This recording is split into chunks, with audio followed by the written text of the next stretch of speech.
오늘 우리에게 주신 하나님의 말씀은 누가복음 2장 1절로 14절까지 말씀입니다. 이때 가이사 아구스토가 영을 내려 천하로 다 호적하라 하였으니 이 호적은 구레뉴가 수리아 총독되었을 때에 첩번한 것이라. 모든 사람이 호적하러 각각 고향으로 돌아가매 요셉도 다윗의 집 족속인 고로 갈릴리 나사렛 동네에서 유대를 향하여 베들레헴이라 하는 다윗의 동네로 그 정혼한 마리아와 함께 호적하러 올라가니 마리아가 이미 잉태되었더라. 6절 거기 있을 그때에 해산할 날이 차서 맏아들을 낳아 강보로 싸서 구유에 뉘었으니 이는 사관에 있을 곳이 없음이러라. 그 지경에 목자들이 밖에서 밤에 자기 양떼를 지키더니 주의 사자가 곁에 서고 주의 영광이 저희를 두루 비침에 크게 무서워하는지라. 천사가 이르되 무서워 말라. 보라, 내가 온 백성에게 미칠 큰 기쁨의 좋은 소식을 너희에게 전하노라. 오늘날 다윗의 동네에 너희를 위하여 구주가 나셨으니 곧 그리스도 주시니라. 너희가 가서 강보에 쌓여 구유에 누인 아기를 보리니 이것이 너희에게 표적이니라 하더니 호련히 허다한 천군이 그 천사와 함께 있어 하나님을 찬송하여 가로되 지극히 높은 곳에서는 하나님께 영광이요 땅에서는 기뻐하심을 입은 사람들 중에 평화로다 하니라. 아멘.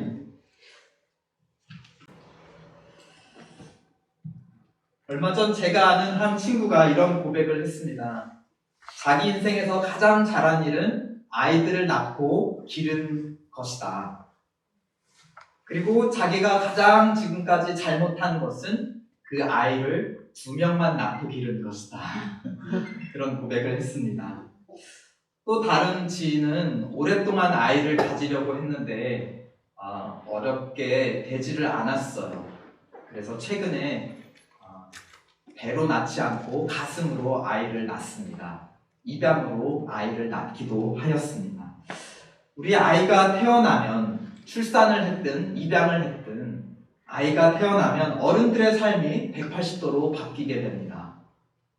아기가 울면 다 큰 어른들이 불이 나게 달려가죠. 그리고 다 큰 어른들이 그 앞에 무릎을 꿇습니다. 그리고 심지어 응가까지도 닦아주죠. 아기는 연약하고 무능합니다. 그래서 역설적으로 아기는 강하고 전능합니다. 다 큰 어른들을 오라가라 마라 다 부려먹죠. 가장 작은 아이지만 가장 강한 존재가 바로 아기들입니다. 우리 모두 아기로 태어났어요. 왕으로 태어났죠. 지금은 어른이 되어서 아기를 섬겨주고 있습니다.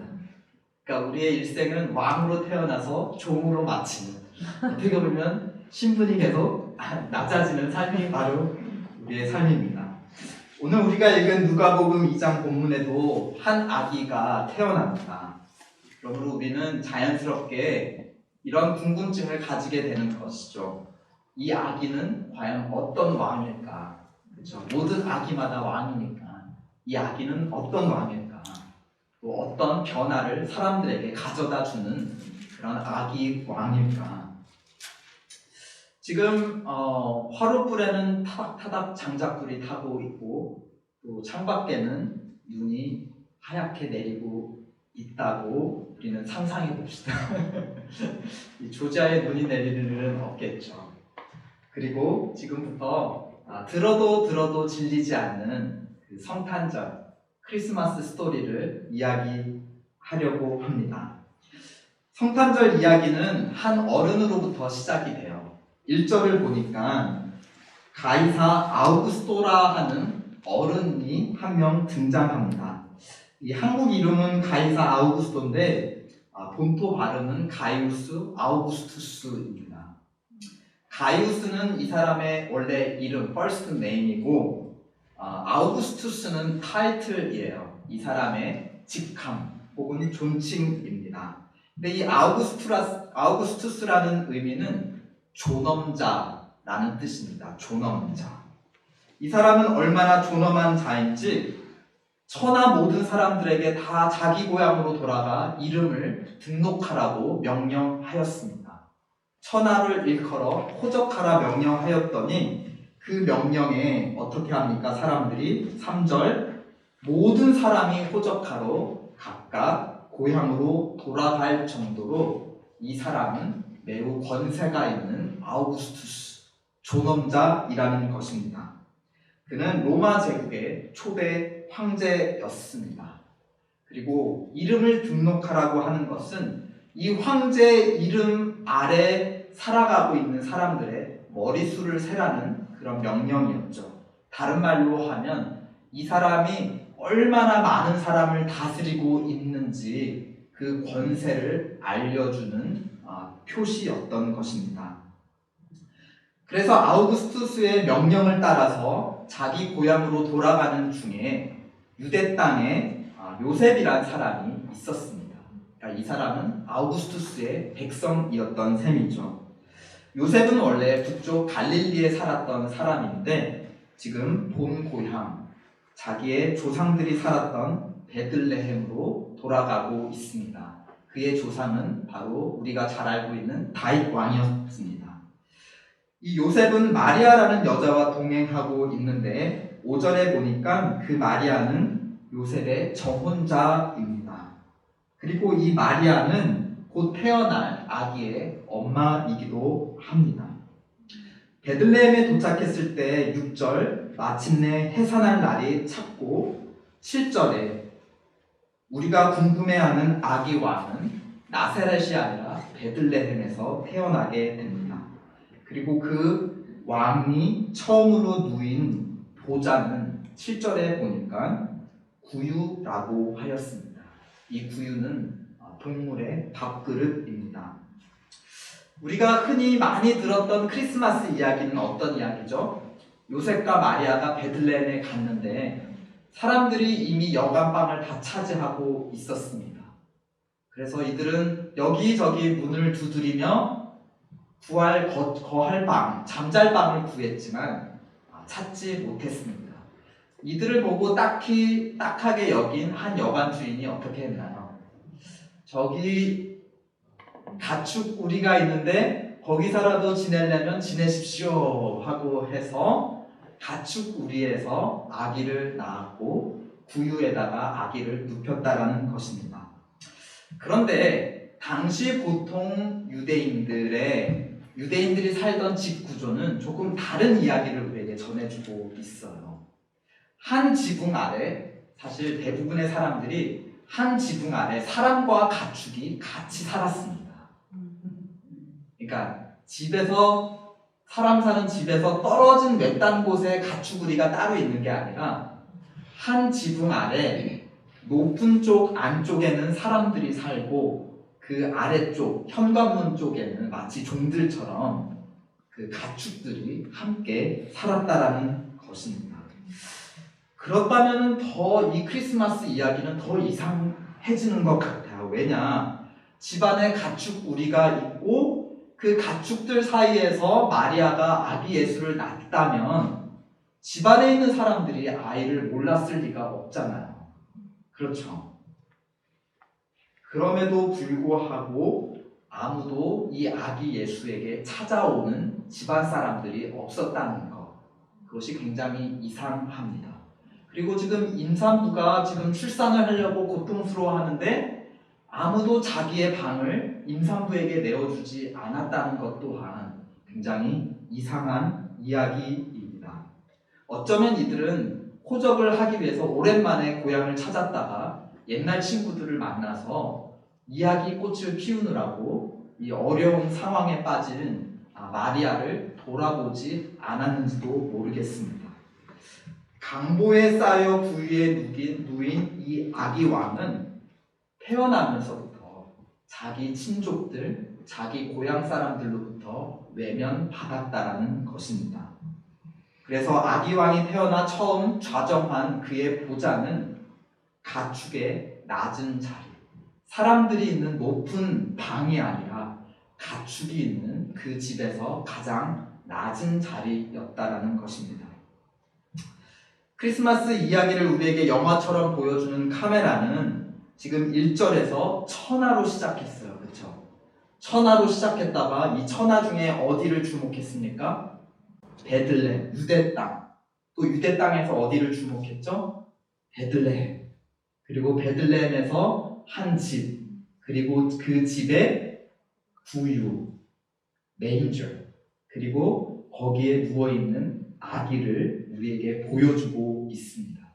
그런데 이제는 지금까지는 이제 줌인을 했죠. 그렇죠? 그런데 다시 카메라가 이제 줌아웃을 하기 시작해요. 8절을 보니까 이제 구유에서 어디로 카메라가 옮겨갑니까? 마을 밖에 들판으로 옮겨갑니다. 베들레헴 지역으로 다시 줌아웃을 합니다. 그리고 그 들판에서 양떼들을 또 발견합니다. 그러니까 이 아기도 구유의 동물들에게 쌓여서 태어났는데 또 다음 카메라가 잡은 대상은 누구였죠? 양떼라는 동물들이었습니다. 이 베들레헴 지역에 자라던 양떼들은 가까운 도시 예루살렘, 거기에 있는 성전에 바쳐질 그 양떼들이 길러졌다고 합니다.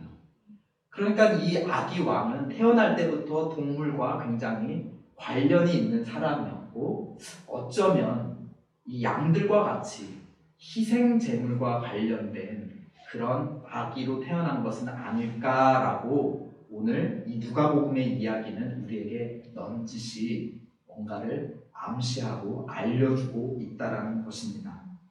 양들 곁에는 그들을 지키는 목자들이 있었는데 이들은 아마도 그 밤에 마을 밖에 나가서 양을 지키는 투잡을 뛰고 있는 사람이었을 가능성들이 많습니다.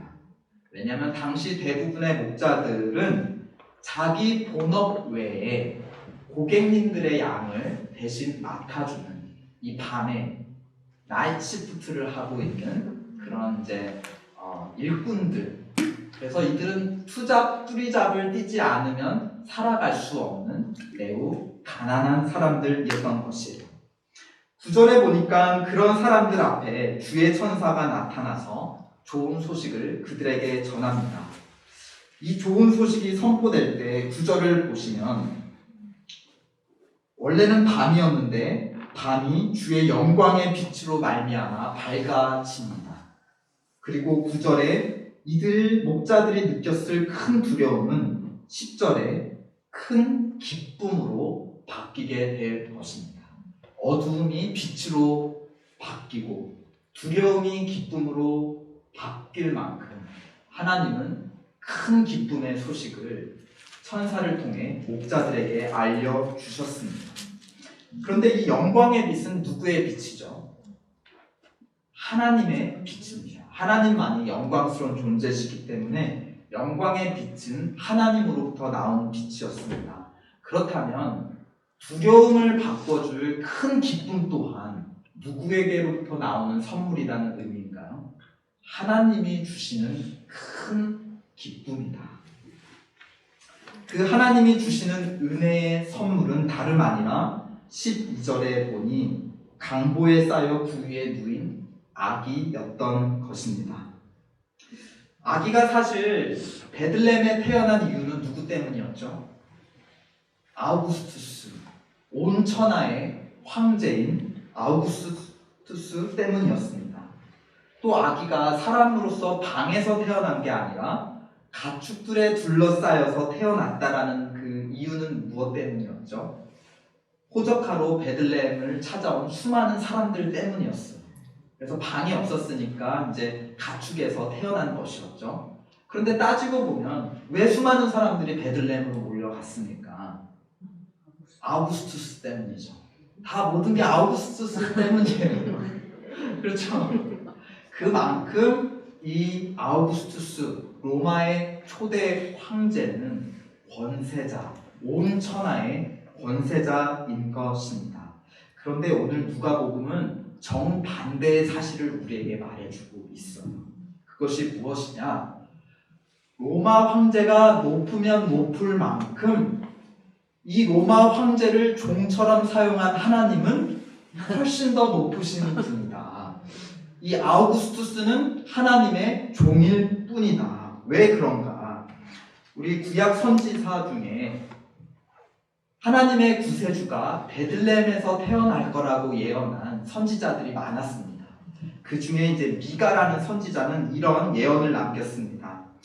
베들레헴 앞 에브라다야, 너는 유다 족속 중 작을지라도 이스라엘을 다스릴 자가 내게서 나올 것이라. 그의 근본은 상고에 영원에 있느니라. 그러니까 하나님은 영원한 자가 작은 마을 베들레헴의 구세주로 태어날 것이라고 선지자들을 통해 거듭거듭 약속해 주셨습니다. 그리고 오늘 그 약속을 성취하기 위해서 누구를 사용하신 것이죠? 누구의 권세, 누구의 입을 사용해서 다 자기 고향으로 돌아가 이름을 등록하라라고 시키셨습니까? 바로 아우구스투스, 로마 황제.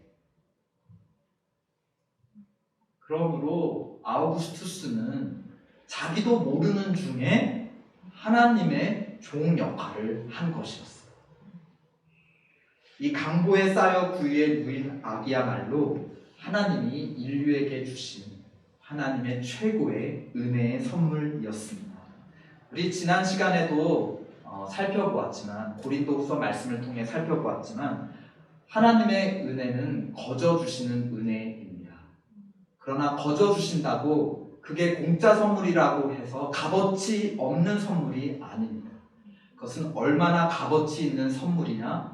그것을 받은 자마다 변화가 되어지는, 변화가 일어나는 능력의 선물이 하나님의 은혜입니다. 그렇다면 자기 사람들에게도 조차 외면받은 이 악의 왕, 하나님의 은혜의 선물은 우리에게 어떠한 변화를 가져다 주는가? 13절을 보니까 호련히 허다한 천군 천사가 나타나 하나님을 찬송하면서 우리의 궁금증에 대해서 대답을 해줍니다. 하나님이 주신 최고의 은혜의 선물은 어떠한 변화를 가져다 주는가? 우리 14절 한번 다 함께 읽어보실까요? Let us read all together, verse 14. 지극히 높은 곳에는 하나님께 영광이요, 땅에서는 기뻐하심을 입은 사람들 중에 평화로다. 그러니까 이 아이는 우리를 변화시켜서 위로는 하나님께 영광 돌리게 만드시고, 또 아래로는 땅에 사는 사람들에게 평화를 가져다 주십니다. 하나님께 영광을 돌릴 수 없었던 자들로 하여금 영광을 돌리게 만드는 자, 또 이 땅에서 평화가 없었던 자들에게 평화로 충만하도록 변화시키는 하나님의 은혜의 선물, 그 선물이 바로 강보에 쌓여 구유에 누인 아기였다라는 것입니다. 다른 말로 하면 이 아이는 하나님과 사람 사이에 어떤 역할이죠? 중재자 역할이라는 것입니다. 다른 표현으로 9절은 이렇게 소개하고 있습니다. 11절은 이렇게 소개하고 있습니다.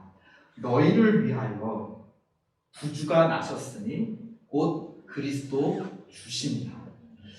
죄로 말미암아 하나님과 원수되었던 자들을, 그래서 죄와 사망의 권세에 사로잡혀 있는 자들을 이 아기가 유월절 어린 양과 같이 희생됨으로 말미암아 그들을 죄와 사망의 권세에서 구해 주실 것입니다.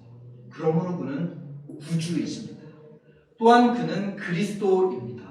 그렇게 죄와 사망의 권세로부터 풀려나온 자들을 하나님과 더불어 언약 맺은 화목한 백성으로 이어줄 것이기 때문에 그는 언약의 제사장이므로 그는 또한 그리스도입니다. 또한 그는 하나님의 권세를 대신 받아서 주의 백성들과 온 천하를 다스릴 주님이시기 때문에 그는 주님이시라는 것입니다. 땅에 있는 모든 사람들, 그런데 그를 구주로, 그를 은혜의 선물로 맞는 분은 땅에 있는 모든 사람이라고 하지 않았습니다. 14절에 보면은 땅에서는 기뻐하심을 입는 사람들 중에 평화라 하였습니다. 그러니까 하나님께서 자기 백성으로 인정하는 자들에게는 평화가 임할 것이라는 것입니다. 그러면 하나님은 어떤 사람을 기뻐하고 어떤 사람을 자기 백성으로 받아주시는가? 하나님은 어떤 사람에게 이 아이를, 강보에 쌓여 구유에 누인 이 아기를 은혜의 선물로 주시는가?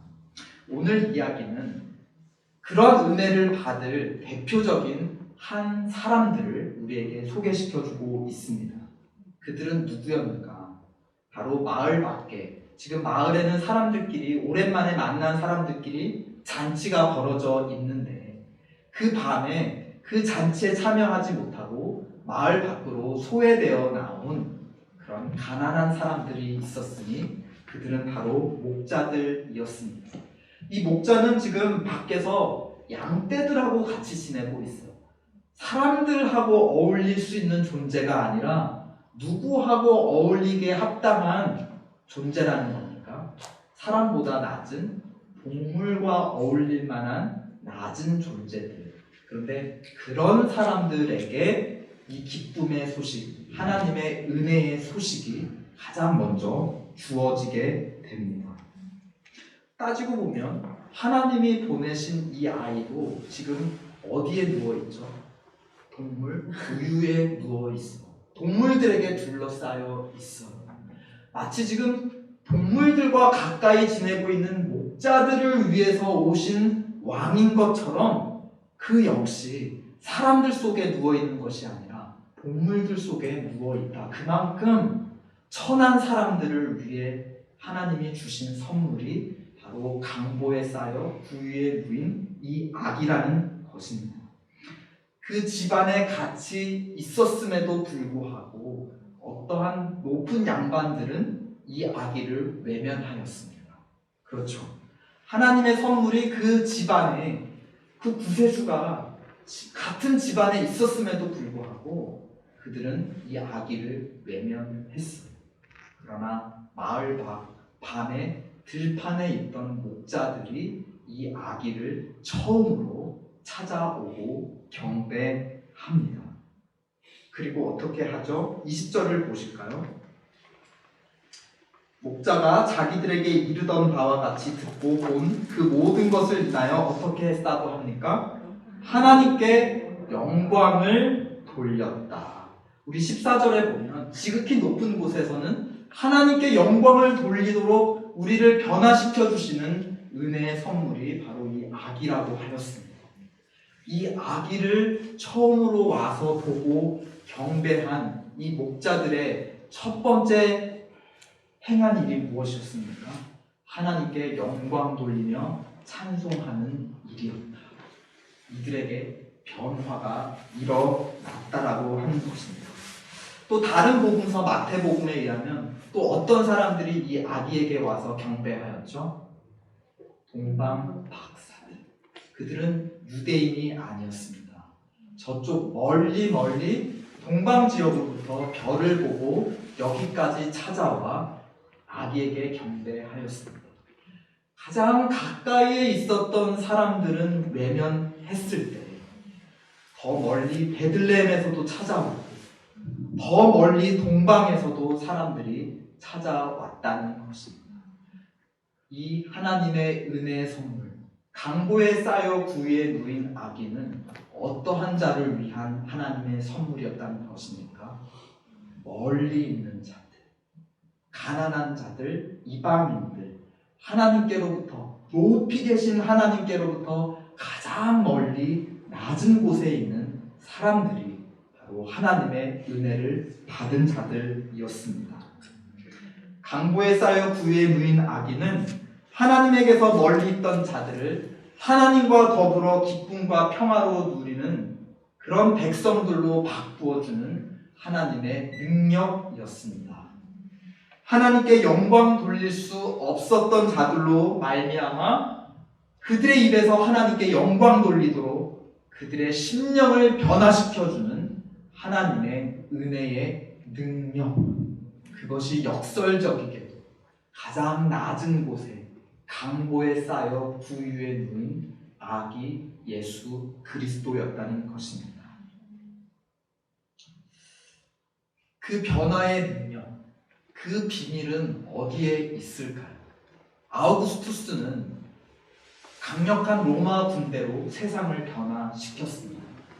그렇다면 강보에 쌓여 부유에 누인 이 아기는 어떠한 능력으로 온 세상을 변화시킬 수 있는 것일까요? 그것은 바로 강보와 구유의 그 비밀이 담겨 있는 것 같습니다. 이것과 비슷한 표현을 우리는 누가복음 마지막에서 또 발견하게 돼요. 예수라 하는 이 아기는 나중에 커서 어떠한 죽음을 맞이합니까? 십자가에서 죽음을 맞이합니다. 그런데 그가 죽고 장사될 때에 누가복음 23장 53절은 이런 표현을 합니다. 예수의 죽은 몸을 세마포로 싸서 마치 강보와 같은 긴 천으로 그 몸을 싸서 아직 사람을 장사한 일이 없는 바위에 판 새 무덤에 누였다. 첫 번째 로마 황제는 이 아기 예수를 어디에 누였죠? 강보에 싸서 구유에 누였습니다. 한 번도 사람이 누운 적이 없는, 누워서는 안 되는 동물의 먹이 그릇에다가 아기를 누이게 만들었어요. 그렇게 만든 사람은 아우구스투스였습니다. 그리고 그의 후계자였던 두 번째 로마 황제는 이 예수라는 사람이 한 번도 사람이 누운 적이 없었던 새로운 무덤에 이 예수의 몸을 누이게 만들었습니다.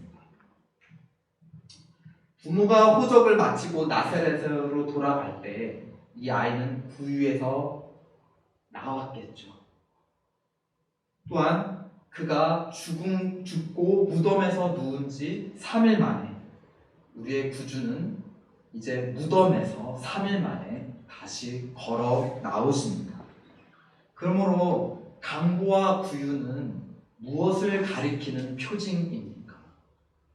이 예수 그리스도의 탄생은 지금 그가 어떠한 죽음을 맞이할지, 그리고 죽음 이후에 부활이라고 하는 어떻게 두 번째 탄생을 맞이할지를 첫 번째 탄생이 우리에게 가르쳐주고 있다라는 것입니다. 누가복음의 첫 번째 이야기는 구주의 첫 성탄이죠. 그러나 누가복음의 마지막 이야기는 어떠한 이야기입니까? 부활의 이야기. 구주께서 다시 거듭나신, 다시 탄생하신 이야기. 그리고 그가 처음 탄생했을 때 그를 감쌌던 강보와 그가 누웠던 구유는 다름 아닌 그가 무덤에 쌓인 강보와 그리고 그를 잡아두고 있었던, 그를 받아두었던 무덤을 우리에게 가르쳐주고 있습니다. 세상의 권세 잡은 사단은 우리를 계속 정죄합니다. 우리를 자꾸 눕게 만들어요. 우리를 무력하게 만듭니다. 저 높으신 하나님으로부터 가장 멀리 있는 깊은 땅 속으로 우리를 자꾸 끌어내리려고 합니다. 그러나 우리 구주와 함께 죄인으로 누운 자는 또한 구주와 함께 의인으로 다시 일어설 줄 믿습니다. 아멘. 구주와 함께 하나님의 원수로 죽은 자는 구주와 함께 하나님의 백성으로 거듭날 줄을 믿습니다. 아멘. 이 능력의 변화, 바로 십자가와 부활입니다. 아멘. 십자가와 부활은 우리를 변화시키는 하나님의 은혜의 능력입니다. 이 능력으로 우리를 더딥히시기 위해서 구주 예수 그리스도께서 강보에 쌓여 구유에 누이셨습니다. 그리고 우리 구주 예수 그리스도께서 세마포에 쌓여 빈 무덤에 누이셨습니다. 그러므로 우리는 이 능력을 사모합시다. 이 능력을 받읍시다. 그리고 받은 능력대로 이 능력을 사람들에게 전합시다. 그리고 이 능력을 힘입어 목자들이 처음으로 하나님께 영광을 돌렸던 것처럼 우리도 하나님께 영광을 돌립시다. 지극히 높은 곳에서는 하나님께 영광, 땅에서는 기뻐하심을 입은 자들에게 평화로다. 아멘.